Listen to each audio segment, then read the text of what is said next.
巡飞弹确实是一种很管用的武器，如果拿来打击美国陆军或海军陆战队，那对方真的是很难招架。各位网友大家好，欢迎来到包明说。这期的话题是用巡飞弹就能打败解放军，美军呢还是小心自己被反杀吧。美国海军陆战队可以怎么样的打败解放军，这是美国人最近几年很头疼的问题。最近呢，一名美国军事研究人员发表论文说，陆战队现在的武器都不好使，应该和以色列合作，大量的制造和装备游荡弹药。这个所谓的游荡弹药，我们叫巡飞弹，也有人叫它自杀无人机。如今呢，巡飞弹的产品已经很多了，但无论是在美军还是在我军，都还没有大批量的装备。巡飞弹的概念呢，最早是出现在上个世纪的80年代后期，但当时因为技术不成熟，特别是军用集成电路、头像处理、卫星导航、空地数据链这一类的关键技术还没有被突破，所以一直是停留在理论阶段。第一种具备实战能力的巡飞弹应该是以色列的哈比无人机，它的主要用途是打击对方的雷达。我们也曾经从以色列购买过一批哈比，但是遭到美国的威胁以后以色列没有再向中国供货。但我们很快通过自力更生解决了多种巡飞弹的关键技术。如今正像美国人所说的，我们已经是巡飞弹的出口大国了。除了前面说的几项之外巡飞弹的关键技术和导弹很接近。也就是说，一个国家只要拥有航空工业或导弹工业基础，哪怕是只有组装能力，也可以造出巡飞弹。但是要用巡飞弹形成战斗力，那就要考虑工业生产能力了。在这个方面，中美俄之类的大国当然具备天然优势。以色列背靠美国，在各种关键的分系统上都不会被人卡脖子，同样也不担心产能。但是这仅仅是从理论上分析的可行性。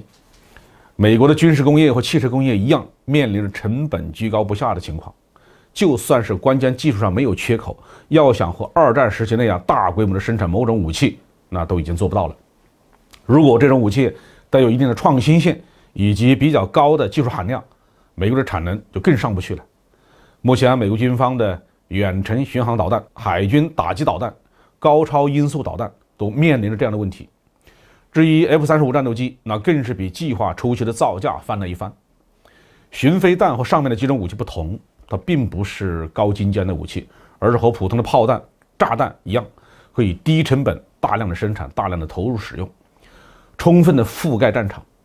在亚美尼亚和阿塞拜疆的冲突之中土耳其援助阿塞拜疆的还不是巡飞弹，仅仅是携带了制导炸弹的无人机而已，但是因为实现了充分覆盖，就给亚美尼亚的军队带来了灭顶之灾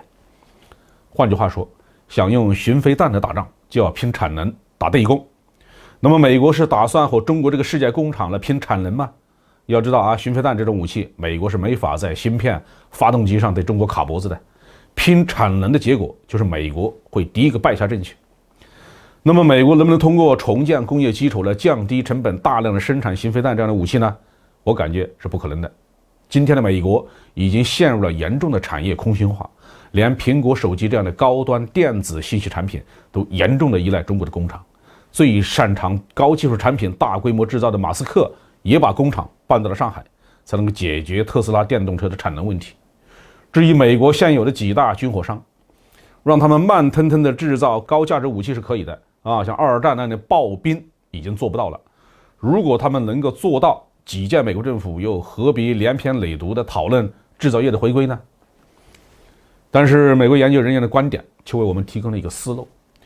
巡飞弹确实是一种很管用的武器，如果拿来打击美国陆军或海军陆战队，那对方真的是很难招架。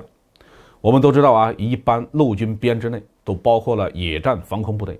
用自行式的高射炮或者是防空导弹来保护摩托化、机械化的重兵集团。